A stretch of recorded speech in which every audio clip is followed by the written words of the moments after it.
নতুন করে আবার নিলামে তোলা হবে, আবার ধোঁকা দেওয়া হবে, আবার বিক্রি করা হবে। আর আপনারা অতি সামান্য পয়সাতে বড় সহজে বিক্রি হয়ে যাবেন। এই জায়গা থেকে দাঁড়িয়ে যদি আপনারা রুখে না দাঁড়ান, টিপ যদি না ধরেন, আমি মনে করি এ কথা বলাটা আমার অপরাধ হবে না। আপনাদের পরের প্রজন্ম, নিউ জেনারেশন, ছেলে মেয়ে বাচ্চা যারা আছে, তারা আপনাদেরকে কখনো মাফ, এমন যেন মনে হবে যে এই বাচ্চা কোনো মুসলিম ঘরে জন্ম লিয়াটাই অপরাধ করে ফেলেছিল।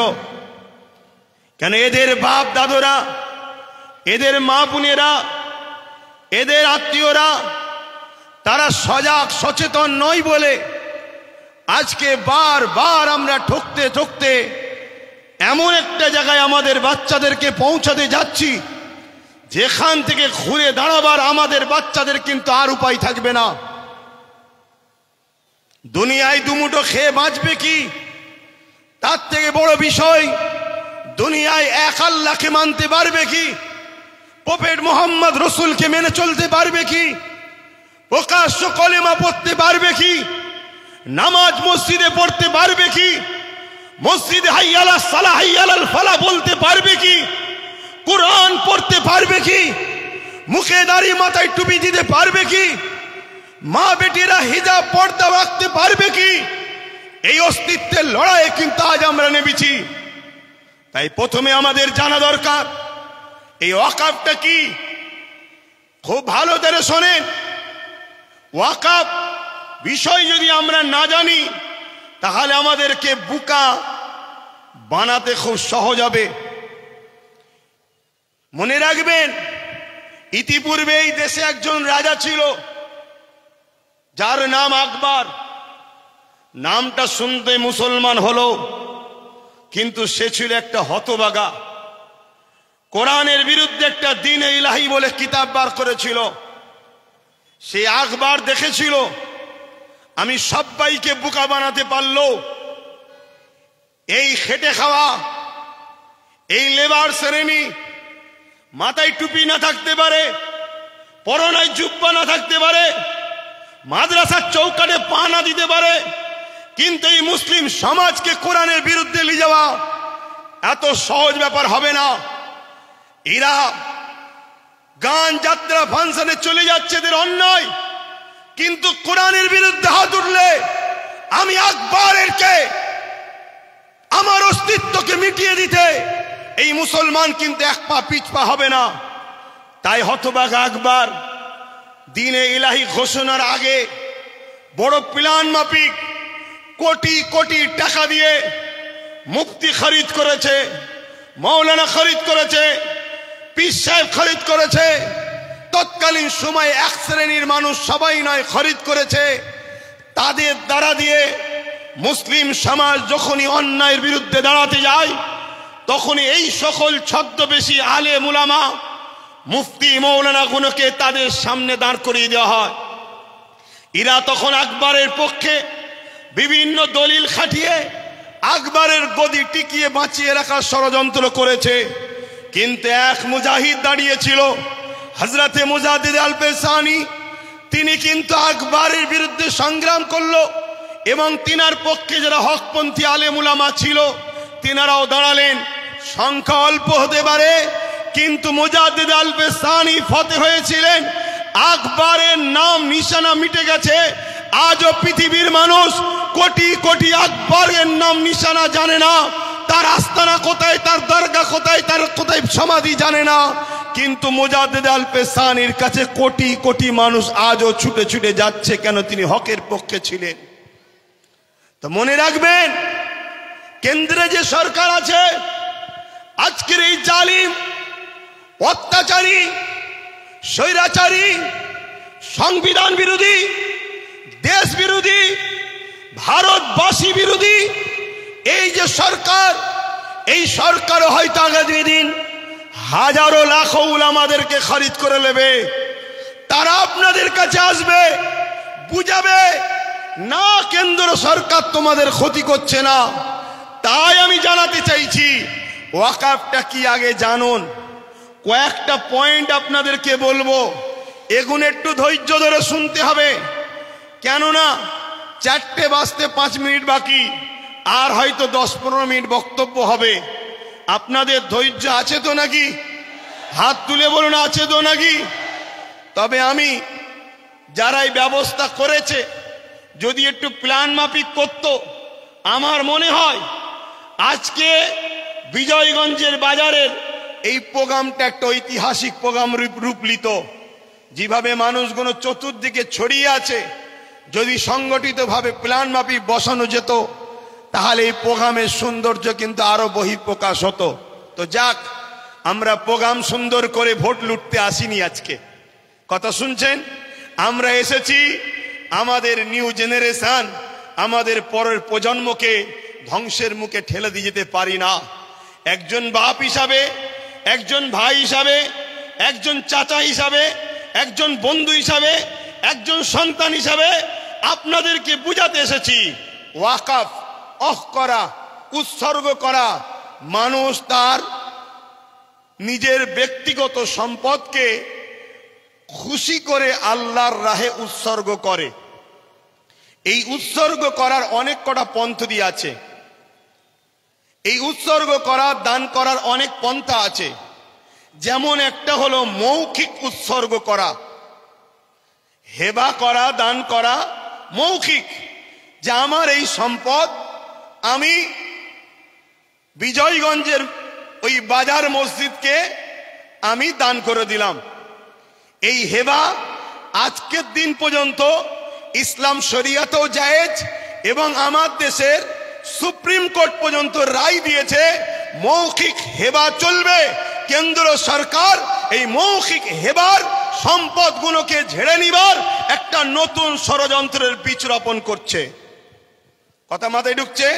সে বলবে কাগজ দেখাও, 800 বছরের মসজিদ কাগজ দেখাও, 900 বছরের মসজিদের কাগজ দেখাও, 1000 বছরের মসজিদের কাগজ দেখাও, চিরামান মসজিদ কেরলে 1400 বছর পুরাতন কাগজ দেখাও, কেরলে তার গুজরাটে 1300 বছরের মসজিদ কাগজ দেখাও। কথা মাথায় ঢুকছে? তাহলে হেবা করার, দান করার, অফ করার পদ্ধতি আছে।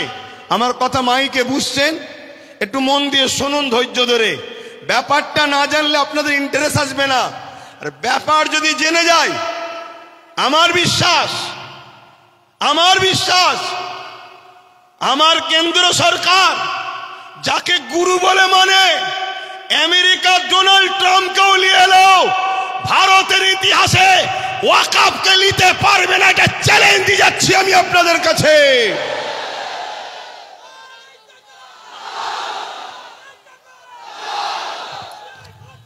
কেন? ডোনাল্ড ট্রাম্পও জানে এরা উলো খেড়াদের বংশের উত্তরসূরি নয়, এরা খালেদ বিন ওয়ালিদের উত্তরসূরি, এরা মৌলা আলী শেরে খোদার উত্তরসূরি, এরা ওমর ফারুকের উত্তরসূরি। এরা এই জমিনের উপরে ইতিহাস তৈরি করে দিয়ে যায়। কখনো এরা কারো কাছে মাথা নত করতে শেখেনি। সংখ্যা কম হতে পারে, অস্ত্র নাও থাকতে পারে, রাজপাওয়ার নাও থাকতে পারে, ব্রিটিশকে তাড়াবার পিছনে 90,000 প্লাসের মধ্যে 3 ভাগের 2 ভাগ আমাদের জান দিয়ে আছে। ব্রিটিশ কিভাবে তাড়াতে হয়েছে ওটা আমরা খুব ভালোভাবে জানি, তাই সাদা চামড়া তাড়িয়েছি, এবারে কালো চামড়াকে তাড়াবো।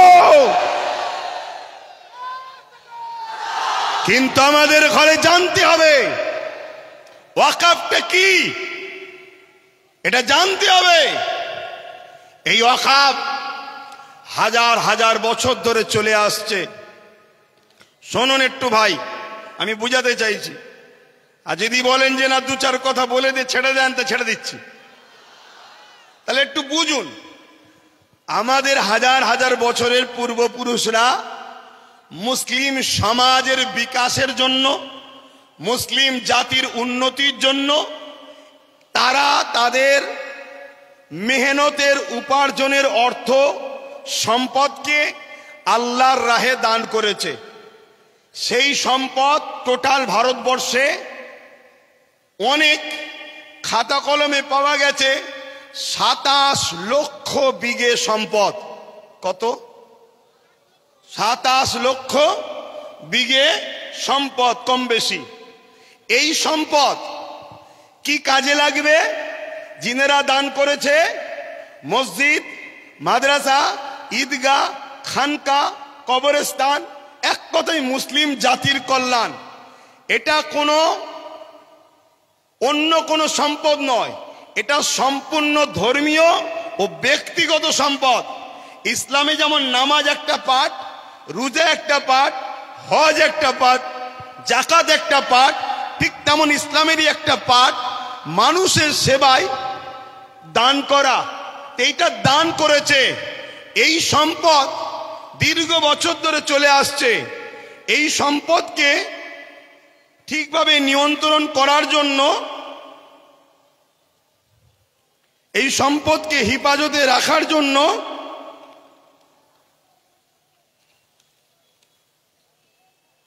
সর্বপ্রথম ভারতবর্ষে 1954 প্রথম একটা আইন তৈরি করা হয়। কংগ্রেস পিরিয়ড চলছিল। তাদের কাজকে আমি খুব একটা খারাপ বলবো না। তারা চেয়েছিল যাতে করে একটা বোর্ড তৈরি হোক, কমিটি তৈরি হোক, যাতে করে ওয়াকফগুলো নয়-ছয় না হয়ে যায়, দানকৃত সম্পদ প্রতিটা জায়গায় যেন যায়। তারা বোর্ড তৈরি করলো ঠিকই, কিন্তু ব্যবহারের জায়গায় ঠিকভাবে চলছিল না। তাদের ইচ্ছা ছিল ভালো, কিন্তু কিছু অশুভ লোক ঢুকে যাওয়ার জন্য ওই ওয়াকফের অর্থ লুট হতে শুরু হলো। তারপরে এই ওয়াকফকে 1995-এ আরেকবার সংযোজন করা হলো, সংশোধন করা হলো। সেই সংশোধনে আরো সুন্দর করে যাতে করে এই ওয়াকফকে হেফাজত করা যায় তার জন্য ব্যবস্থা করা হলো। এরপরে এই 77 বছর আইন তৈরি হয়েছে, ওয়াকফ হেফাজতের জন্য বোর্ডও হয়েছে, সুন্দর সিস্টেমও হয়েছে, কিন্তু দুঃখের বিষয় যারাই নেতৃত্বে যায়, যারাই দায়িত্বে থাকে, তারাই সরকার আন্ডারটেকিং, সরকারের নিয়ন্ত্রণের লোক যায়। তাই 77 বছর ধরে কম বেশি সব গভর্নমেন্টই এই ওয়াকফের টাকার মধু চেকেছে। তার মানে আমাদের সম্পদ ঝেড়ে খেয়েছে। খোলা কথা, আপনাদের অসুবিধা হচ্ছে? আমাদের সম্পদের টাকা সবকটাই ঝেড়ে খেয়েছে। কিন্তু হঠাৎ করে বিগত 10 বছরও কেন্দ্রে যে সরকার আছে সেও ওয়াকফের টাকার মধু খেয়েছে। কিন্তু একটা প্রশ্ন, হঠাৎ করে এই ওয়াকফকে কেন আইন করে নিজেদের কবজায় নিবার ষড়যন্ত্র করছে, এটা আমাদের ভাবতে হবে। এই জায়গাটা হলো পয়েন্ট। তার আগে আমি আপনাদের বলি, আমার রাজ্যে যিনি বর্তমান সরকার আছে, আমার রাজ্যে যিনি বর্তমান ক্ষমতায় রয়েছে, ইনি সাচার কমিটির রিপোর্ট অনুযায়ী আমাদেরকে কি ওয়াদা করে এসেছিল, ইনার আগে যে বাম সরকার ছিল সেই বাম সরকার নাকি 20,000 কোটি টাকা ওয়াকফ সম্পত্তি লুটপাট করেছে। অতএব আমি যদি ক্ষমতায় আসি মুসলমানদের ওয়াকফ উদ্ধার করে দেবো। এটা বলেছিল না বলেনি? হাত তুলে বলবেন বলেছে না বলেনি? হাত তুলে বলেন বলেছিল না বলেনি? এই ওয়াদা করেছিল। আরো অনেক ওয়াদা, 10,000 মাদ্রাসা, ফুরফুরা শরীফের রেল, ইটা সিটা বাড়িতে বাড়িতে, মানে দুনিয়া যা ফেঁকার ফেঁকেছিল আর আমরা মূর্খর মতো নিয়েছিলাম। ওটা ছেড়ে দেন, আমি একটা টপিক নিয়ে আলোচনা করছি। তাহলে ইনি বলেছিলেন উদ্ধার করে দেবো, কিন্তু উনি এসেছেন 2011, আজকে 24, দীর্ঘ 13 বছর প্লাস হতে যাচ্ছে। কিন্তু দুঃখের সাথে বলতে হয় একটা সম্পদও উদ্ধার হয়নি। আমি 2013-14 থেকে আন্দোলন করছি যে ওয়াকফকে ফিরিয়ে দিতে হবে, ওয়াকফকে হেফাজত করতে হবে। রাজ্যে যে সরকার আছে তিনি একবার বেগম রোকেয়া রিসার্চ সেন্টার ওয়াকফ ভবন বলে একটা শিলান্যাস করেছিল। ওই শিলান্যাসই হয়েছে, একটা পর্যন্ত এখনো ইট গাঁথা হয়নি। কেন? সব সেটিং ভাবে চলছে। এদের সবার বাপ, সবার মাথায় মনে রাখবেন RSS বসে আছে। অতএব সমস্ত সম্পদকে আরএসএস এর ফান্ডে দিতে হবে, এটাই হলো ইনাদের মূল পরিকল্পনা। কেন পুরো দেশ এখন কোন জায়গায় মোদি বসতে পারে, কোন জায়গায় শাহ বসতে পারে, কোন জায়গায় মমতা বসতে পারে, কোন জায়গায় অন্য কেউ দিল্লিতে অন্য কেউ নামে বসতে পারে, কিন্তু মনে রাখবেন সবার মাথাতে এই আরএসএস বসে আছে। তাই আরএসএস এর বিনা হুকুমে এরা কখনো কিছু করতে পারবে না। তাই ওয়াকফ ভবন তো শিলান্যাস হলো, কিন্তু টাল বাহানায় ওয়াকফকে রেজিস্ট্রেশন করা, তুলে আনা এমন কোনো ব্যবস্থা করলো না। এবং মনে রাখবেন আজকে এই আইন করার পিছনে উদ্দেশ্যটা কি? এই আইন করার পিছনে উদ্দেশ্য হলো, এখন দেখে দেখে অনেক বিষয় পড়তে গেলে অনেক সময় লেগে যাবে। ৭৭ বছর ধরে কম বেশি সবাই খেয়েছে, এই টুকটুক টুকটুক করে সবাই খেয়েছে। কেন্দ্র সরকার চাইছে টুকটুক করে খেয়ে লাভ নাই, সব তো আমার হাতে, সব তো আমার হাতে।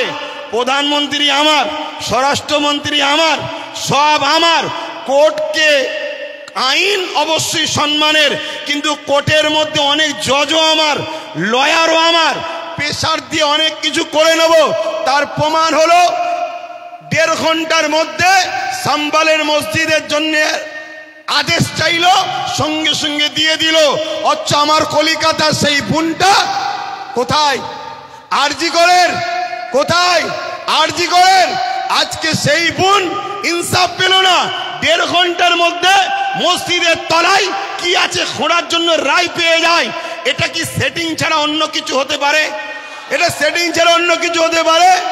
এইভাবে কেন্দ্র সরকার দেখছে টুকটুক করে খেয়ে হবে না, টুকটুক করে নিয়ে হবে না। সবই তো আমার, প্রত্যেক জেলার প্রত্যেক রাজ্যের সিএমও তো আমাদের, প্রত্যেক জায়গার ডিস্ট্রিক্ট ম্যাজিস্ট্রেট শুরু করে সব দপ্তরই তো আমাদের। অতএব এই সুযোগে ওয়াকফ ২০২৪ সংশোধনের নামে ওয়াকফ সম্পদকে পুরো কবজা করে নাও। ৪৪টা ১৯৯৫ যে আইন হয়েছিল তা থেকে ৪৪টা চেঞ্জ করতে চেয়েছে। তার মধ্যে কয়েকটা রিপোর্ট আপনাদের বলছি। সর্বপ্রথম ধর্মের মধ্যে বিভাজন করতে চেয়েছে, বলতে চেয়েছে শিয়া সুন্নি দুটো বোর্ড হবে। বিজেপি চায় যত মুসলমান টুকরো টুকরো হবে, ভাগ ভাগ হবে, তত বিজেপির ফায়দা হবে। তাহলে শিয়া সুন্নি দুটো ভোট করতে চেয়েছে। যারা বলে এক দেশ এক ভাষা এক ভোট, তারা আবার হঠাৎ করে ওয়াকফকে দুটো ভাগ করছে কেন? আমাদের মধ্যে টুকরো টুকরো ছোট ছোট করে দিতে চাইছে। কি করতে চেয়েছে? এর মধ্যে চেয়েছে ২০ জনের কমিটি ছিল সেন্টারে, সেটাকে ২১ জনের কমিটি করতে চাইছে। ১১ জন অমুসলিম ভাইকে ঢুকাতে চাইছে। আমি সম্মান, শ্রদ্ধা, ভালোবাসা রেখে, সম্প্রীতি রেখে আমার অমুসলিম ভাইদের বলবো, ভাই মনে দুঃখ নেবেন না। এটা আমার ছেলের সম্পদ, এটা আমার ছেলের রুজি রুটি, এটা আমার বাচ্চার হক। আপনি মেরে নেবেন না আমার সোনার ভাই। আপনার দেওবত্ত সম্পদ আছে, সেখানে যদি আমরা মুসলমান বলি আমাদেরকে ঢুকাতে হবে।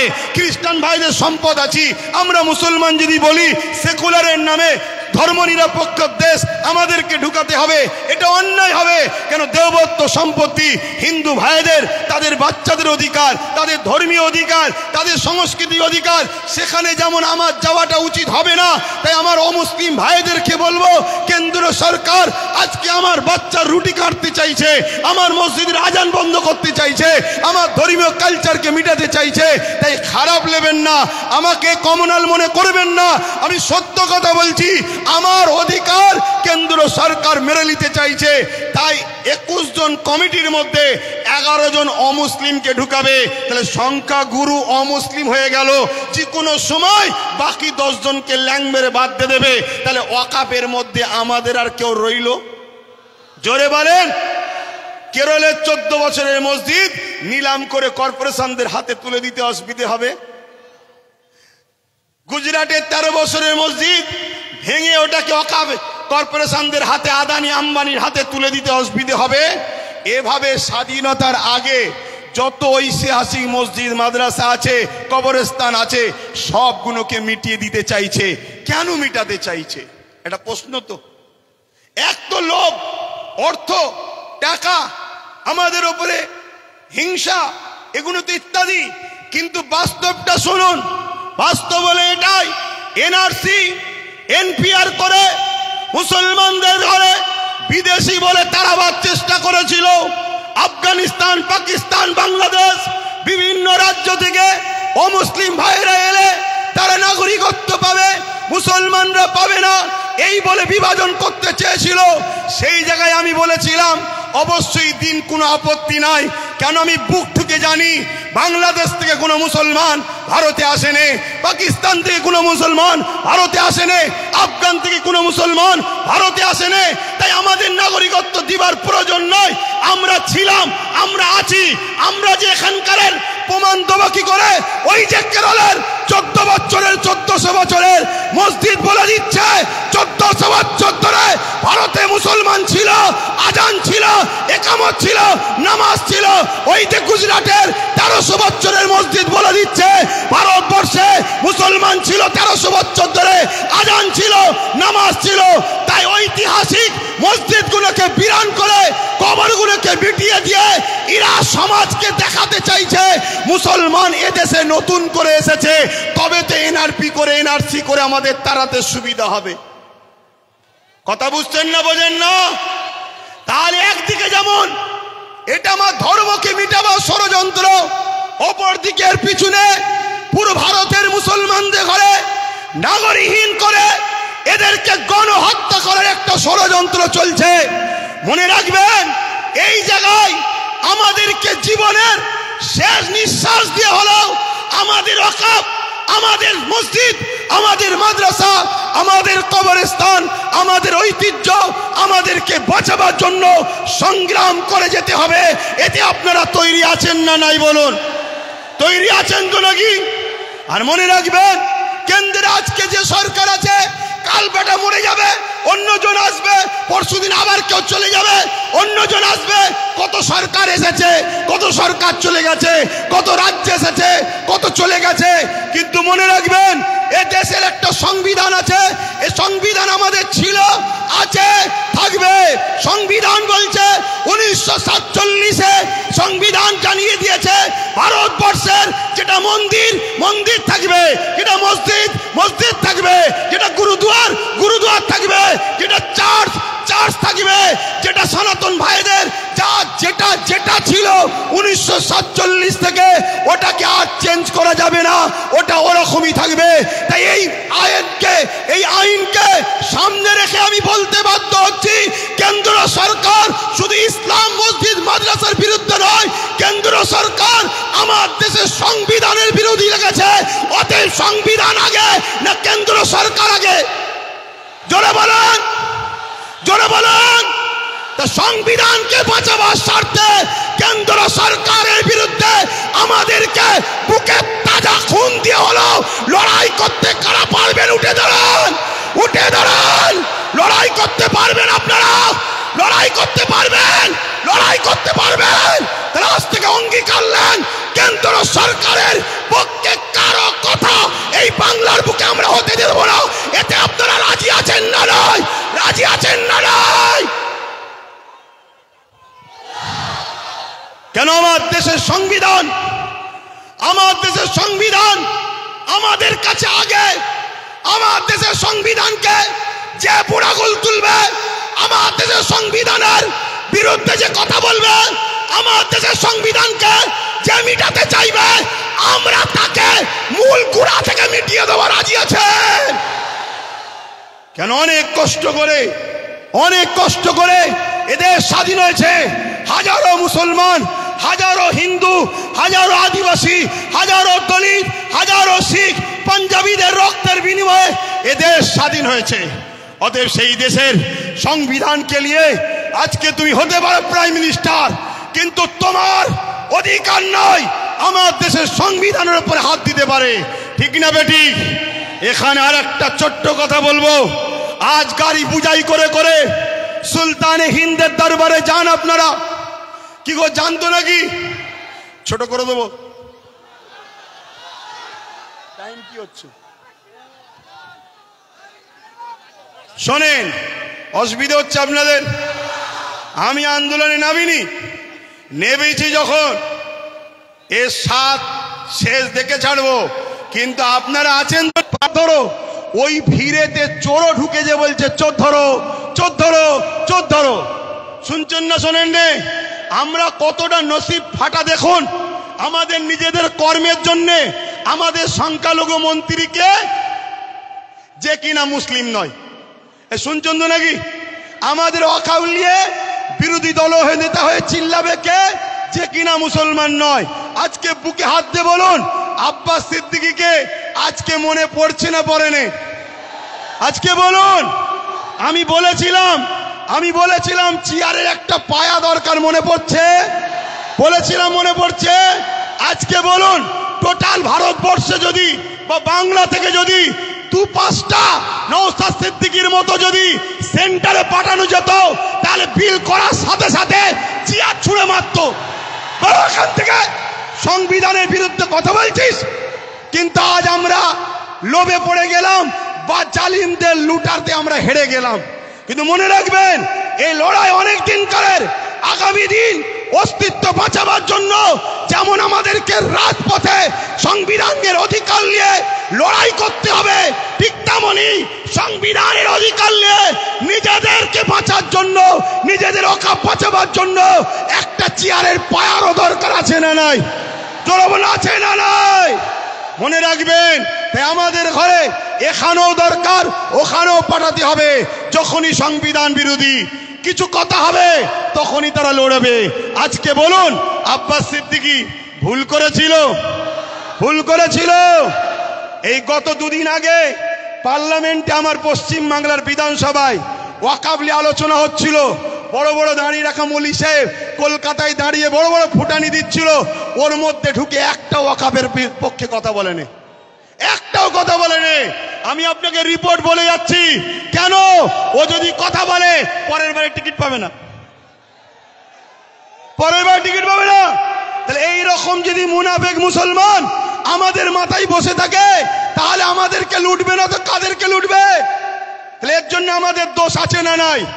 আগামী দিন বাচ্চাদের ভবিষ্যতের স্বার্থে, কেন ওয়াকফ হলো সব থেকে বড় ইস্যু, এটা যদি মিটে যায় তোমাদের সব অস্তিত্ব মিটে যাবে। ওয়াকফ যখন থাকবে না, তুমি ভারতের স্বাধীনতার আগে দেশ ছিলে, প্রমাণ দেখাতে পারবে না। আরে তোমার মসজিদে থাকার পরও প্রমাণ দেখাতে পারছো না, তারপরে মনে রাখবে তখন তোমাকে বলবে যদিও থাকে থাক, ভোটটা দিতে পারবে না। শুনছে না শোনেন না? এ বিরাট বড় নাটক, অনেক বড় চেন চলছে। মনে রাখবেন বিগত দিন যা বলেছি আজকে সেটা ঘটছে না ঘটেনি। আজকে যেটা বলছি যদি ঘুমিয়ে থাকো, অগ্রাহ্য করো, তাহলে আগামী দিন কিন্তু ওগুলো ঘটবে। তখন কিন্তু আব্বাস সিদ্দিকী আর বলার জন্য থাকবে না। এটা বলে দিয়ে গেলাম। এ লড়াই আমাদের জীবন মরণের লড়াই, এ লড়াই আমাদের বাচ্চাদের লড়াই। মুসলমান আমার কওমের ভাইয়েরা, ওটা অন্য সমাজের মানুষের সঙ্গে ওয়াকফ নিয়ে নিজেরা বন্ধুর মতো আলোচনা করো, তাদেরকেও বুঝাও যে ভাই এ লড়াই কোনো হিন্দু মুসলমানের লড়াই নয়, এ লড়াই অন্য কোনো জাতি ধর্মের বিরুদ্ধে লড়াই নয়। এটা কেন্দ্র সরকার বিভাজন লাগাতে চাইছে। এ লড়াই আমার অধিকার, আমার যেটা গণতান্ত্রিক রাইট, আমার সংবিধানের রাইট, এই রাইটকে কেন্দ্র সরকার লুটছে, এটা মানুষকে বুঝাও। আজকে ছোট্ট একটা কথা বলি, আজকে আজমির শরীফে নাকি হিন্দু ভাইদের কোন একটা বিশ্বাস শিবলিঙ্গর কি ধর্মীয় একটা কিছু ব্যাপার আছে। আমি ভাই কারো ধর্ম নিয়ে বেশি কথা বলা পছন্দ করি না, এটা প্রেমের জিনিস। কিন্তু আমি আমার হিন্দু ভাই সনাতনী ভাই শ্রদ্ধার সাথে জানাচ্ছি, বলুন তো ভাই, যখন খাজা গরিবে নওয়াজ হুজুরের রওজা তৈরি হয় আজ থেকে প্রায় 800 বছর আগে, আলাউদ্দিন খিলজি তখন ছিল, তখন তো হিন্দুস্তানে হাজারো লাখো হিন্দু ভাইয়েরা ছিল, আজমিরেও ছিল, কই তখন তো কেউ কথা তোলেনি যেটা আপনি শিবলিঙ্গর আমাদের তীর্থভূমি আছে সেটাকে ভেঙে কেন আপনি করলেন? তারপরে আরো অনেক হুকুমাতরা এসেছে, কই কখনো তো কোনো হিন্দু ভাই সনাতন ভাই আওয়াজ তোলেনি। তারপরে ইংরেজ এসেছে, আজকে আমার দেশে এই বিজেপির অটল বিহারী বাজপেয়ী সাহেব এসেছে, কই তখন তো আওয়াজ ওঠেনি। এটা শুধুমাত্র আমাদেরকে ব্রেন, জানেন LIC কে বিক্রি করে দেওয়া হয়েছে, LIC তে চাকরি গেছে কাদের? খারাপ নেবেন না, এলআইসি মুসলমানরা চাকরি করে না, আমার হিন্দু ভাইদের চাকরি গেছে। হকারকে বন্ধ করে দেওয়া হয়েছে, কাদের কাছে চাকরি বলুন? আমার হিন্দু সনাতন ভাইদের। শুনুন আমার হিন্দু ভাইরা, সনাতন ভাইরা, শ্রদ্ধা দিয়ে বলছি, যতটা আপনি ভারতকে ভালোবাসেন আমিও ততটা ভালোবাসি। আমি আপনাকে ছোট করছি না, তবে আমার ধর্ম বলছে দেশকে ভালোবাসা, তাই দেশের জন্য মরা এটা আমাদের জন্য পুণ্যের কাজ। দেশকে আমরা এতটাই ভালোবাসি, তাই আপনাদেরকে শ্রদ্ধার সাথে জানাচ্ছি, মনে রাখবেন রেল বিক্রি হয়ে গেল, জিনিসপত্রের দাম কিভাবে চলছে, একটার পর একটা, কারেন্ট থেকে শুরু করে এয়ারপোর্ট থেকে শুরু করে সব বিক্রি হয়ে যাচ্ছে। তাই আইকে চোখকে ঘোরাবার জন্য এই সব ষড়যন্ত্র চলছে। আসুন আমার সনাতন ভাই, আদিবাসী ভাই, দলিত ভাই, সাঁওতাল ভাই, শিখ ভাই, পাঞ্জাবি ভাই, ভারত আপনার, ভারত আমার, ভারত আপনার, ভারত আমার। আমি বলছি ভারত আপনার, আপনার আপনার আপনার, আমি আপনার ভাই, আমারও ভারত।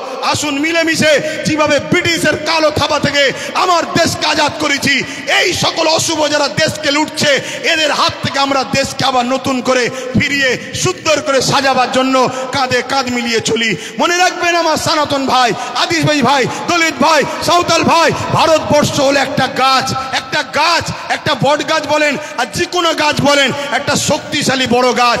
এই গাছের অনেক শিকড় আছে, এই শিকড়ের নাম একটা সনাতন, একটা আদিবাসী, একটা দলিত, একটা সাঁওতাল, একটা বাগদি। মনে রাখবেন আমার ভাইরা, একটা শিকড়ের নামও মুসলমান। যদি একটা শিকড় কাটে গাছ দুর্বল হবে, অর্থাৎ দেশ দুর্বল হবে। মনে রাখবেন আমরা কারো দয়াতে খাই না, আমরা খাই রাজ্জাক আল্লাহর দয়াতে খেয়ে থাকি। তো ভাইরা আমার, এখানে মনে রাখবেন আজকে সব ষড়যন্ত্র চলছে, এই ষড়যন্ত্র থেকে আমাদেরকে খুব বুঝে বুঝে পা ফেলতে হবে। তাহলে এই লড়াই হিন্দুদের বিরুদ্ধে নাকি, আদিবাসী, সাঁওতাল, বাগদি, খ্রিস্টান না, কোন ভারতীয়দের বিরুদ্ধে লড়াই নয়। এই লড়াই সংবিধানের পক্ষে, সংবিধান মিটানোকারী কেন্দ্র সরকারের বিরুদ্ধে আমাদের এই লড়াই, ঠিক না বেটি? আজকে রাজ্য সরকারকেও এখান থেকে বলি, রাজ্য সরকারকে এখান থেকে বলি, আপনাকে 35 বা 36টা এমপি দিয়েছে আমার সরল প্রাণ ভাইরা, আমার সরল প্রাণ ভাইরা ভালোবেসে দিয়েছে, ঠিক আছে, আপনাকে বিশ্বাস করেছে। এই বিশ্বাসের ন্যূনতম হকটা আদায় করুন। যদি আপনি বিশ্বাসের উপযুক্ত না হন, আগামী দিন আপনারও বামফ্রন্টের মতো অবস্থা হবে, সেটা পরের বিষয়। কিন্তু বিশ্বাসের উপযুক্ত হন। এই ভারতবর্ষে, এই বাংলায় 35 বা 36 না কটা 34টা এমপি দিয়েছে, 34টা। মনে রাখবেন বিল অকবার নিলে হবে না। অনেকে বলছেন অকবার নেব না, অকবার নয়। যদি ক্ষমতা থাকে, যেভাবে দিদিমণি আসার সময় পার্লামেন্টে সংবিধান উল্টো ধরে চিল্লাচ্ছিল, দেখেন না, ছিঁড়াছিঁড়ি করছিল, ওই রকম ওখানে বক্সিং মারবেন ভেতরে।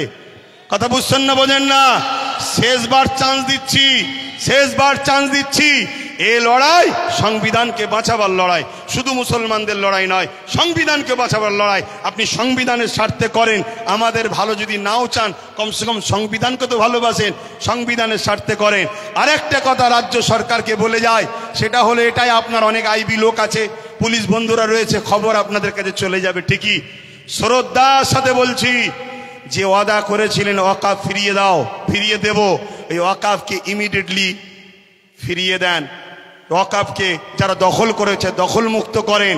এ কথা যখনই বলা হবে, রাজ্য সরকার কি বলে জানেন? যে ওইভাবে বুলডোজার আমি চালাতে পারবো না। কিন্তু আমরা দেখেছি এই রাজ্য সরকার গরিব হকারদের করে বুলডোজার চালিয়ে ভেঙেছে। দেখেছেন না, দেখেন না? তাহলে আমার হিন্দু ভাইরা, হিন্দু ভাইরা, আদি সনাতন ভাইরা, আমরা আপনাদের দুশ্মন নয়। মোদি দুশ্মনের নজর আপনাদের দেখাচ্ছে। চশমা খুলে ভাইয়ের নজরে দেখেন, আপনাদের জন্য আমার জান দিতে প্রস্তুত আছি আমরা, ঠিক না বেঠিক গো? হ্যাঁ, আমার হিন্দু ভাইরা আমাদের নয়, তাই বলে দিলাম। তবে মনে রাখবেন, যদি মনে করেন, যদি কেউ মনে করেন যে আজ মনে হয় মুসলমানরা ফেঁসে গেছে, কেন সেন্টারে আমাদের, রাজ্যে আমাদের, সব জায়গায় আমাদের, তাহলে আমি বলবো সত্য এমন একটা জিনিস, সত্য এমন একটা জিনিস, পৃথিবীর সব মিথ্যা এক জায়গায় হয়েও সত্যকে মিটাতে পারে না। কিন্তু ইনসাফের স্বার্থে, ইনসানিয়াতের স্বার্থে বলে গেলাম। যাক, আমি সংক্ষেপ করছি, শেষ কথা আপনাদের কাছে বলি, আগামী দিন দিল থেকে বলুন, এ লড়াই কি এখানে শেষ না চলবে? লড়াই এখানে শেষ না, চলবে। এই লড়াইয়ের দুটো পন্থা আছে। একটা পন্থা হলো সংবিধান অনুযায়ী, সংবিধান যেভাবে রাইট দিয়েছে সংবিধানের বাইরে গিয়ে আমি তাহলে নাই। সংবিধান অনুযায়ী কলিকাতার রাজপথ ধরে এই আন্দোলন পুরো দরকার হয় একেবারে যেভাবে দখল নিয়েছে ওভাবে দখল নিতে হয়, লিয়া হবে। ঠিক আছে না বেঠিক? এক কথা বলেন, দরকার আছে না নাই? তো মনে রাখবেন এই লড়াই চলবে, কিন্তু সংবিধানের ডায়েরির মধ্যে থেকে, সংবিধানের আন্ডারে থেকে, সংবিধানের বাইরে গিয়ে নয়। আর একটা কথা বলি, আপনারা বোকার মতো ছুটবেন না। ওই জায়গায় বললাম চোর ভিড়ে ঢুকে বলছে চোদ্দার চোদ্দার চোদ্দার। যারা আন্দোলন করছে বিগত দিন তাদেরকে দেখা গেছে যারা ওয়াকাফ ঝেড়ে খায় তাদের মুখে মুখ দিয়ে গুজুর গুজুর করেছে। আমার একটু ভাষা খারাপ ভাই, কারণ আমার ছেলে শুকিয়ে আছে, তো আমার ছেলে তো খেতে পাই না, আমি তো গার্জেন, আমার বাচ্চা শিক্ষা পাই না, আমার বাচ্চা গরিব, আমার বাচ্চা কলকাতায় হোস্টেল পাচ্ছে না, পড়তে পারছে না, অথচ কলকাতায় 33 খানা এতিমখানাকে দখল করে রেখেছে শাসক। 33 খানা এতিমখানা রয়েছে কলকাতায়, ভিআইপি জায়গা রয়েছে, ওই জায়গাগুলোতে সব বিভিন্ন প্রমোটিং হয়ে যাচ্ছে, কোটি কোটি টাকার লেনদেন হচ্ছে রাজ ক্ষমতার জোরে। এমনি বলিনি যে রাজ ক্ষমতা দরকার, এমনি বলিনি রাজ ক্ষমতা দরকার। আরে আব্বাস সিদ্দিকী আসবে না, ওই নওশাদকে দিয়েছে, ওটাই থাকবে তোদের সাথে। আমি আমার যেটা করছি করব, কিন্তু তোমাদেরকে ভাবাচ্ছি, তোমরা ভাবো, তোমরা ভাবো। আজকে বিধানসভায় এতগুলো তো মুসলিম এমএলএ রয়েছে, এমপি রয়েছে। এই গত কদিনে, এই গত পরশু দিনে আলোচনা হয়েছে, কারো মুখে কথা নেই। তোমাদের নওশাদ, তোমাদের ভাঙড়বাসী, তোমাদের নওশাদ, তোমরা গর্ব করো, তোমাদের নওশাদ। তোমাদের এই ভাঙড়ে পাওয়ার গ্রিগেড যখন তৈরি হয় 3 বিঘে ওয়াকাফ জায়গা ছেড়ে নিয়েছে। আমি বলে যাচ্ছি, মিলিয়ে নাও, 3 বিঘে ওয়াকাফের জায়গা পাওয়ার গ্রিডের নামে নিয়েছে। পাওয়ার গ্রিডের প্রয়োজন আছে না নাই ভাঙড়বাসী জানে, ও বিষয় যাচ্ছি না। আরো জায়গা আছে তো, কিন্তু ওয়াকাফ নিবি কেন? কথা বুঝে আসছে?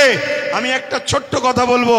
অনেকে বলতে পারে নওশাদ কি করলো, আমি একটা কথা বলবো, ওর আমি বড়, আমার ধর্মীয় হিসাব অনুযায়ী ও আমার জুতো ঘুরিয়ে দিতে হবে, ওর বড় ভাই আমি, সম্মানের দিকে। কথা বুঝে আসছে? আমি ওর নাম করতেছিনি। আমি একটা ছোট্ট কথা বলবো, ভাঙড়ে এয়ারপোর্টের নামে জমি নিতে গেছিল, জানেন তো? নিতে পেরেছে? এটা তোমরা বেঁচে, তোমরাই তোমাদের নিজেদের তকদিরকে, আল্লাহর হুকুম তো বটে, করেছো ভালো। কি যদি ও না থাকতো, অন্য কেউ থাকলে একদিন সই করে জমিলে লাখ লাখ হাজার হাজার মুসলমানদের ঘরে উচ্ছেদ হয়ে যেত। কথা মাথায় ঢুকছে? কিন্তু ওই নেশার ঘোর এখনো কাটেনি। শুধু একটাই করো, যেখানে মুসলমান গ্রুপ বেশি হয় কেস দিয়ে তুলে দাও, নাই ভোটাভুটিতে ভাগ করে দাও, আর না হয় জমি অধিগ্রহণের নামে কেড়ে নাও। তো ভাই আমি আর কথা বাড়াবো না। আগামী দিন আপনারা আমার সাথে আছেন তো নাকি? কথা বলুন, আছেন তো নাকি? একেবারে সত্য হাত তো, এটা একদম কোনো ধোকা নয় তো। অনেক কষ্ট করে যেতে হবে, গাড়ির পয়সা খরচ করে। সরকার নয়, আমি সরকারি ফান্ড নেই, সরকার নয়, সরকারি ফান্ড নেই। আর আমাকে পিছন থেকে সরকারও দেয়নি যে আব্বাস তুমি একটু নেমে যাও। আমাকে বলুনি, শুধু ওইদিকে বলো না, 8 আনা যে খাবে সেও চোর, 1 টাকা যে খাবে সেও চোর। কথা বুঝে আসছে না নাই? তো সেই জায়গায় হাত নামান। আগামী দিন বাপ ভাই আমার সবাইকে একটু সংগঠিত হতে হবে। মা বোনেদের ঘরে বাড়ি বাড়ি গিয়ে শোনাবেন যে ওয়াকাফ আমাদের বাঁচাতে গেলে গণতান্ত্রিক প্রক্রিয়ার সংগ্রাম যেমন, আর একটা হলো কি, লাঠি তৈরি করতে হবে। লাঠি বোঝেন না? হ্যাঁ, যেখানে বিল হচ্ছে সেখানে যদি আপনার লোক থাকে বিল ধরে ছিঁড়ে ফেলবে। বেশি কথা বললে চেয়ারের উল্টো দিক দিয়ে দেবে। ওই দরকার আছে না নাই? হ্যাঁ, কেন তুমি সংবিধান বিরোধী কাজ করছো? এর জন্য লোক দরকার আছে।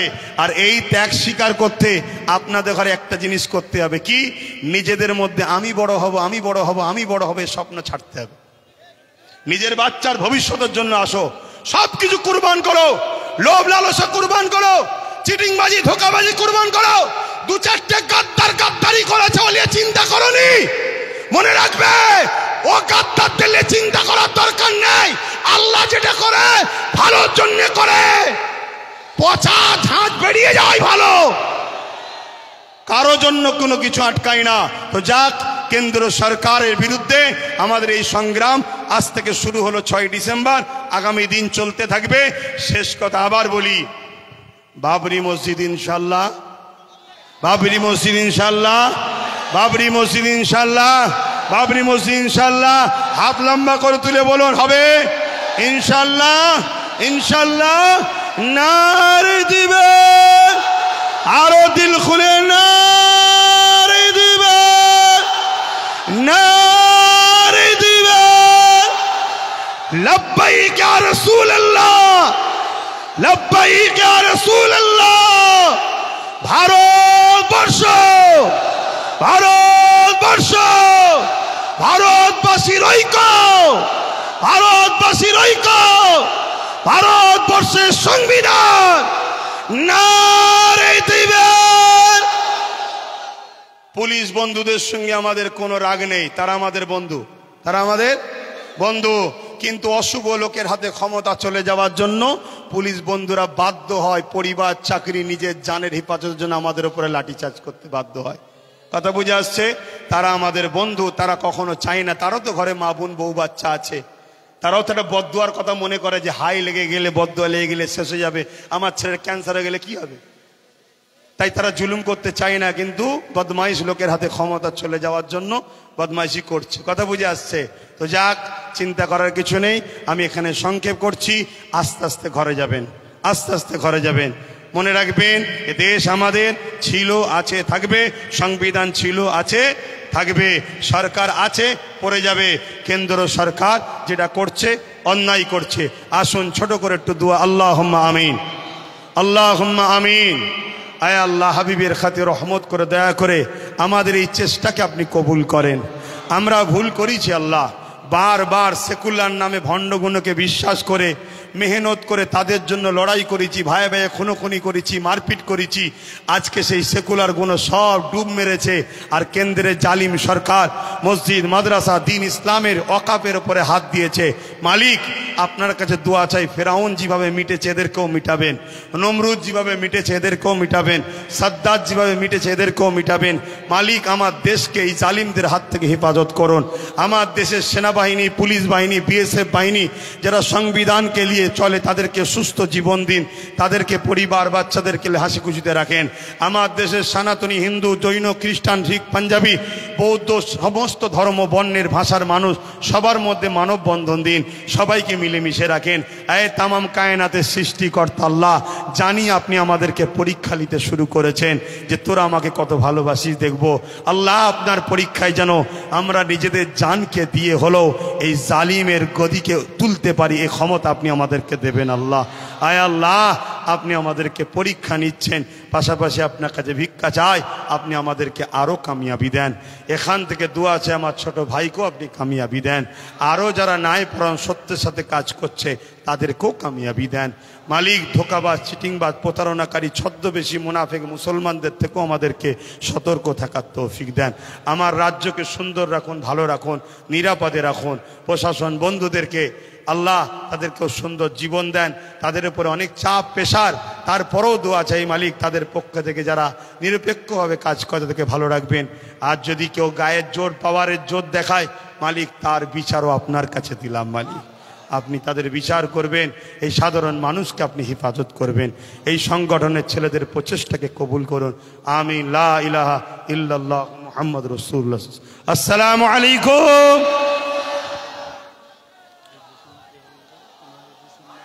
না না, আমরা বিভিন্ন জায়গায় প্রোগ্রাম আরও করছি, আপনাদের এখান থেকে শুরু হলো।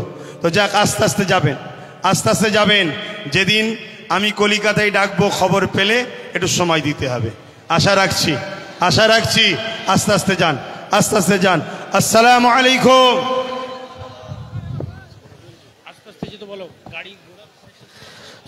স্বেচ্ছাসেবক ভাই যারা আছেন, আপনারা গাড়িগুলো যাতে